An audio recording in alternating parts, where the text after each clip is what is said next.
with the S24 Ultra. I've had this baby for a week now, been using it, SIM card in it, testing it out, and I have some thoughts. Is it any good? Yeah, it's a good phone. So if that's what you wanted to know, you can sign off and go grab some donuts and enjoy your evening. But from a couple different levels, this phone has been interesting because basically it's like last year's phone, the S23 Ultra, which I have right here. But they put a new chip in it and they changed a couple things up. So it's got the Snapdragon 8 Generation 3 instead of the Snapdragon 8 Generation 2, which was a beloved processor this last year. It was probably the best chip that we may have ever seen up to this point. It was just so good. So they basically took that chip and then they beefed it up in the AI department. But then they gave us AI features with the phone, which I don't really think take advantage of that too much. But anyway, so we've got circle to search, and we've got the image generation stuff where you can do different things there. They had to come up with their own name instead of Magic Eraser or Magic Editor. And, well, most of that stuff is done on the cloud. It's funny because there were a lot of criticisms that the Pixel 8 Pro and Pixel 8 got because, oh, it does this on the cloud, and then Samsung does the same thing, and there's not a peep. Like, not one single peep. Like, nobody's bashing them for it. Nobody's talking about it. I just am sensitive to this because I'm a big advocate for the Pixel series phones. But anyway, so the AI department, I think the Pixel 8 Pro is still king in the AI department, but it's nice to see some of those features trickle over to the S24 Ultra. Battery life has been okay. I think it's still better on the S23 Ultra by just a little bit, but the always-on display it burns up quite a bit of battery on here. Just in my last charging cycle, it was like 10% of my battery just on the always-on display. Which is this? That's the always-on display. Basically, they copied Apple, but it's not as good as the one Apple has, at least by most people's metrics. I think it's fine. I kind of like not looking at a black background with a couple of icons on it. So we're kind of at that point now where a lot of these features that used to kill the battery life and would just like turn it off, turn it on, make a battery optimization video, things like that. We have such good enough processors and good enough battery and good enough battery management that it's not really a killer anymore. Yeah, it took 9% of my battery, but the phone still lasts all day. So that's the big litmus test for me. I don't care if a phone can last 2 days. I don't care if it can last 3 days. I care if I can have all the features turned on, I can do what I want, and it lasts me all day. And I feel pretty comfortable with that. So that was something I was curious about. Like, did the Snapdragon 8 Generation 3 and some of these features kind of drain the battery a little bit more? And they do, but that's okay because I think the battery still lasts all day. I just got to the 1 week mark, so I'll give you a full accounting on the battery life when I do my full review in a week. 2 weeks is about a good time frame for this. 2 weeks using it every day, daily driving it, testing it out. I feel like that's a pretty good way that you can say, okay, this is what I think of the phone. And that's how I typically do business. But using this one, I feel pretty good about the battery. I wish they'd bump it up though. We saw that we got about a 500 milliamp bump on the OnePlus 12. It would be nice if we kind of got that with Samsung. I mean, why do we have to keep sticking with 5,000 milliamp? We've had a 5,000 milliamp battery for years in these phones. So yeah, it does last all day. Yeah, it is adequate, but it would be nice if they would bump it up a little bit. They changed the camera. It doesn't have the 10 times telephoto anymore. A lot of people really like the 10 times telephoto that we had on the S23 Ultra, S22 Ultra. It's a 5 times now, which I actually think is better. And I don't really think that you get much drop off, if at all, in the super zoom department, the 100 times zoom. I did a YouTube short video today, which you can check out. I'll put a link in the description. You can check that out and see it still works pretty good. I think it does everything it needs to do at that 100 times zoom range, but with this, you can get better portrait shots. You can get better intermediary shots. Most people are more apt to take a picture of their dog, their significant other, a cool car they see, some food on their table, than they are using 100 times zoom. I mean, it's a cool novelty, but in reality, I'd rather be able to take 3 times portrait shots. I mean, I think it's pretty cool. You can, like a 5 times portrait shot, I think that's pretty cool because sometimes you don't just want to do, hey, portrait shot 1 times and that's what you get. So I do think it's thoughtful. I like it. I think the arsenal is better there. And that mirrors more what you see with a lot of other phones, like the iPhone 15 Pro Max, 5 times telephoto. You look at the Pixel 8 Pro, 5 times telephoto. You look at the continuous zoom that you get with the optical on the Sony Xperia 1 Mark V, and it's like, what, 3.8 to 5.2, if I remember off the top of my head, very close to that. So there's been kind of a shift in, okay, close photos, we got them. Far photos, we got them. Let's kind of lock in this intermediary space. Plus, you can still do, the 8K video and all that stuff. I don't know that I've ever shot well, I take that back.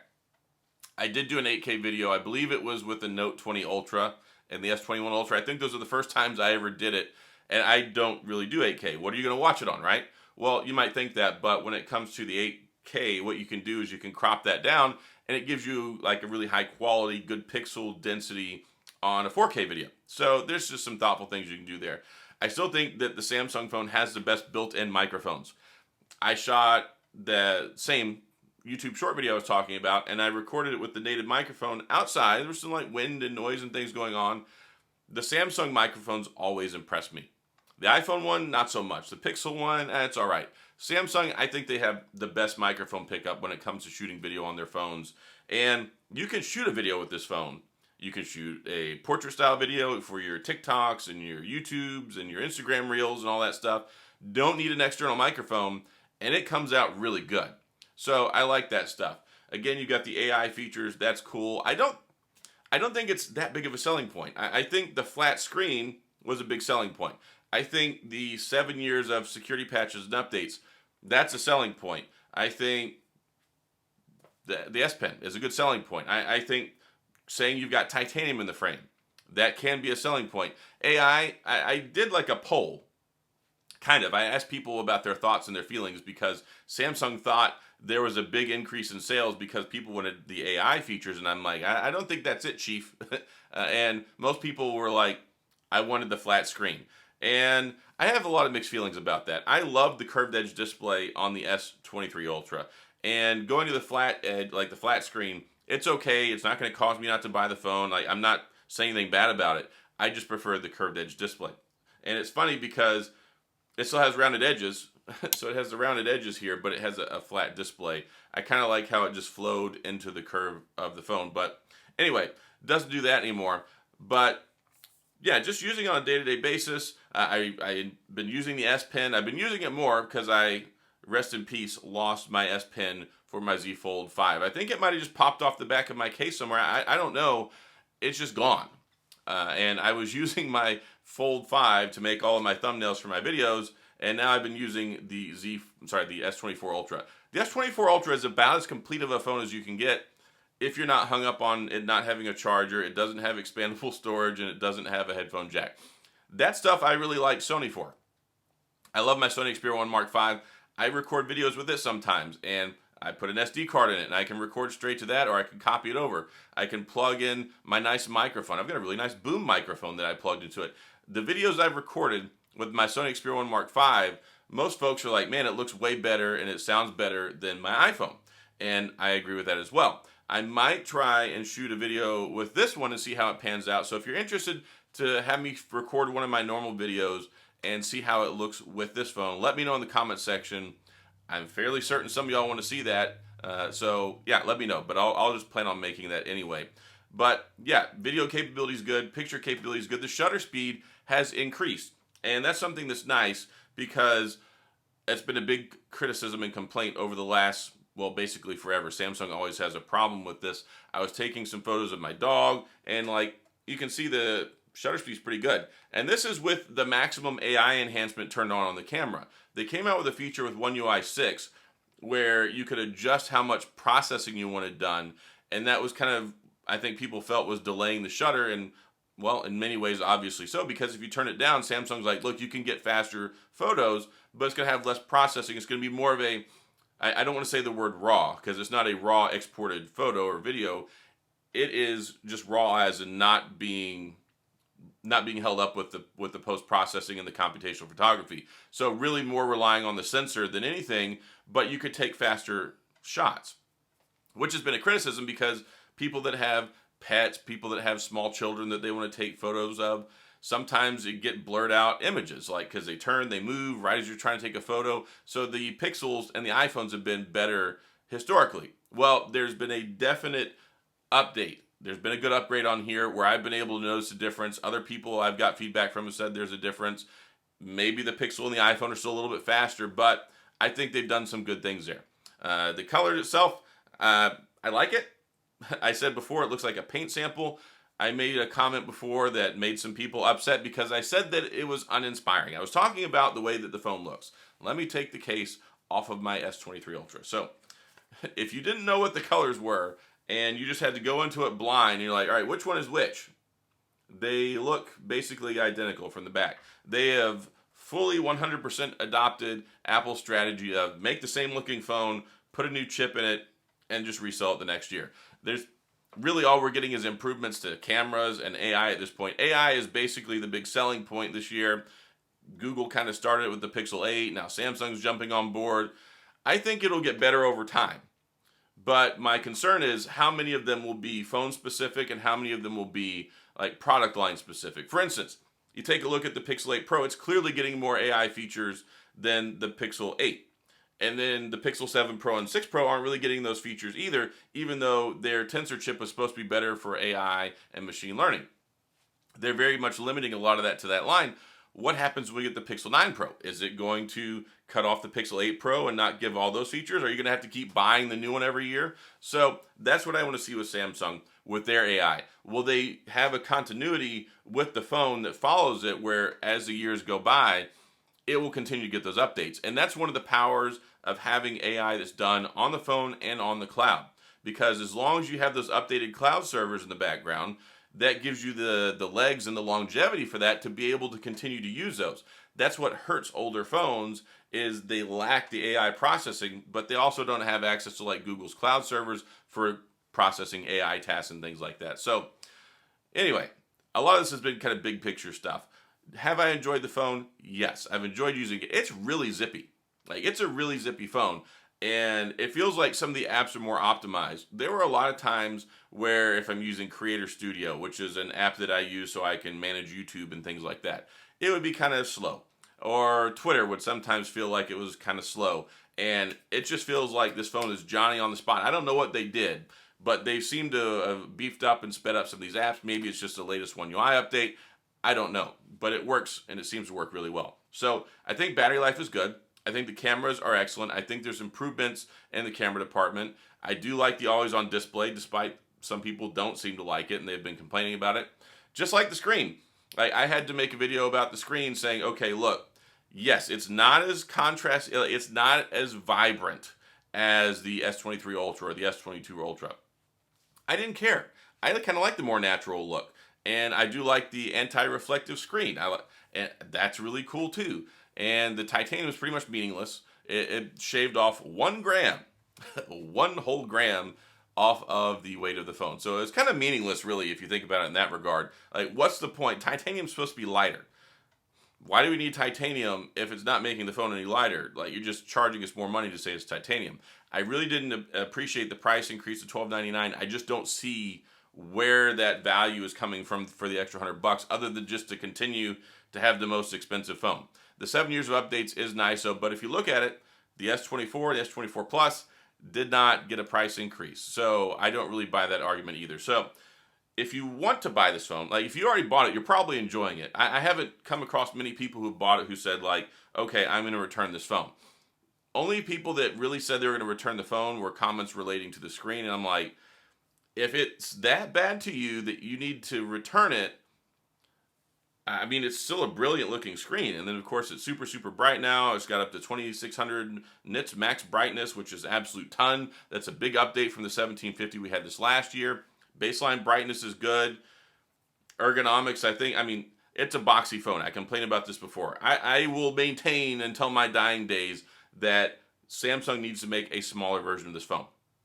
And that would be good. Copy the iPhone lineup. They have the 15, the 15 Plus, the 15 Pro, the 15 Pro Max. Make this the Ultra Max and give us an Ultra that's got like a 6.3, 6.4 inch screen. I would be in phone heaven. It would be hard to take that phone out of my pocket, even as much as I like some other phones like the Sony Xperia 1 Mark V. And I'm really looking for the Sony Xperia 1 Mark 6 this year. I think that it's going to be really like knock out of the park phone too. And of course, you've got decks, you've got wireless decks. I don't ever really use those, but some people swear by them, and they work well on this phone. So you've got that. And then, of course, one of the main reasons to buy this phone, you still have the best in class, best in anything S Pen, which has been around for forever. Of course, you can do the air gestures, you can do the shutter.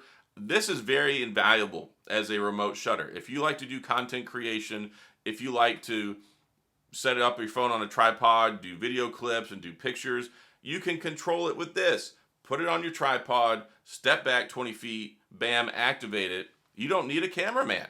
So that's really cool. Of course, you can do a lot of other stuff as well. Overall, I think it's a good phone. If you have the S24 Ultra, I don't recommend upgrading at all. Period, zero, zilch, end of story. If you have anything earlier than that, I mean, I think if you want to upgrade, go for it. If you have the S21 Ultra, S20 Ultra, Note 20 Ultra, those phones are all great upgrades to this. There have been so many improvements, battery life, OS updates, which of course many of these phones have got anyway, but this one, and however they did everything and put it together with all the stuff. I mean, we got the titanium now. We've got the new Gorilla Glass that, well, it's supposed to work well, but put a screen protector on it. I don't know what it is. Every time I make a video and I'm like, put a screen protector on it, someone's like, I haven't used a screen protector in 5 years and I have no scratches. I'm really happy for you. But it is, I think, prudent if you're getting a $1,300+ phone to take care of it. The Samsung cases are always good options, especially if you ended up getting pre-order credit and used it. I have the silicone case from Samsung. It's good enough. It's a little bulkier than I would like. I had ordered the leather case and they were back ordered, so they took it out of my cart before I checked out. So I'm gonna have to get a leather case. The leather case from Samsung is usually my go-to case for Samsung phones because I love it so much that it's like such a good case. So long story short, I know I've been rambling, I've been talking about a lot of stuff, but there's been some things I really wanted to kind of address. I've enjoyed the phone. I think it's a really good phone. Samsung's done a great job this year. I'm sure videos will come out soon, already calling it Phone of the Year. We'll have the discussions at the end of the year where we talk about Phone of the Year. It will be a contender. It seems to be really good so far. They seem like they've really kind of fine-tuned this and taken a few things up a notch in a good direction with as much as you can do with the phone that looks exactly the same. So I'm going to go in and shut up now. That's my thoughts after using it for a week. Haptics I think are good too. They're a little on the soft side. I would like them to be a little bit more, have a little bit more punch, but the nice thing is especially if you use like Gboard and stuff, you can go in and you can adjust that sensitivity. But the stock sensitivity on the vibration motor, a little softer than I would like, but it's still a good typing experience. I love the typing experience on this phone. I come from the land of physical keyboards, but typing on the S24 Ultra, the S23 Ultra, it's such a good typing experience. So typing on this is so nice. And it really makes me want to get rid of my iPhone. I mean, I can't because I record videos with it all the time. But I'm thinking about switching over to this and using it kind of like as my primary phone for a little bit of a while. And I've been wanting to get away from the iPhone for a long time. Lots of stuff has happened here in the last month. I've been using my iPhone as my primary phone for a while, which I hate. But my mom, she passed away recently and was having a lot of medical problems, and we had a lot of group text messages and a lot of messages going back and forth, and I didn't want to change anything up because it was just easier to communicate with everybody. It was easier to communicate with my mom. Now that that's not a concern, I really would like to get away from carrying my primary phone as an iPhone. It's just not something that I enjoy at all. Like, it would be a secondary phone. And that's one other area this phone really outshines the iPhone. You can use an eSIM or a regular SIM card. You're not locked in and have to use an eSIM card. And that's just one of those propaganda things that Apple has done to make it where it's so hard to get away from their stinking phone. So yes, I will probably be switching back to a physical SIM card, or just I don't want to transfer the eSIM. I like to be able to move my SIM cards in and out of phones. So that's kind of where I'm at with this phone. I don't like the price increase. I don't really see where it's justified. The new camera, I think, is perfectly good. The zoom stuff is still good. The shutter speed is better. Battery life is, I think, just a little less than last year, but it is good. You get the always-on display. Phone lasts all day. It's amazing for gaming. And a couple little things like, yeah, the titanium is kind of not really a thing at all whatsoever. But hey, it's got titanium in it, so they can brag about that. Anyway, I'm going to shut up now. I'm going to get off here. It's a good phone. Buy it if you want it. So that's all I got. If you have any questions or comments, please go to the comment section. I'll do my best to get back with you. If you enjoyed the video, please hit the like and the subscribe button and the little notification bell if you want updates when new videos come out, which I usually make videos pretty much every day. I did take a day off the other day. I'm so sorry. I know people like to give me a hard time about it. I enjoy making videos every day. There's so many products, so many topics, so many things I want to talk about. I couldn't possibly shut my mouth enough to make like 3 videos a week. Making daily videos is something I enjoy. It's my job, of course, and it gives me the availability to talk about so many different things, which is something I think is kind of special and unique to my channel, instead of everything just being the same video everybody else makes when new phones come out. So that's all I got, and as always, thanks for watching. You guys make this happen. If you didn't show up and watch the videos, if you didn't hit the like button, if you didn't comment, if you didn't come back and watch the videos all the time and support the channel, I couldn't do this. So you make this possible. It means the world to me, and I'm glad that y'all make it possible for me to sit here and share my thoughts and ideas and ramblings about all these phones. So hopefully I can help y'all make good purchasing decisions and understand your phone better. So that's all I got. Have a great weekend. I'll see y'all tomorrow.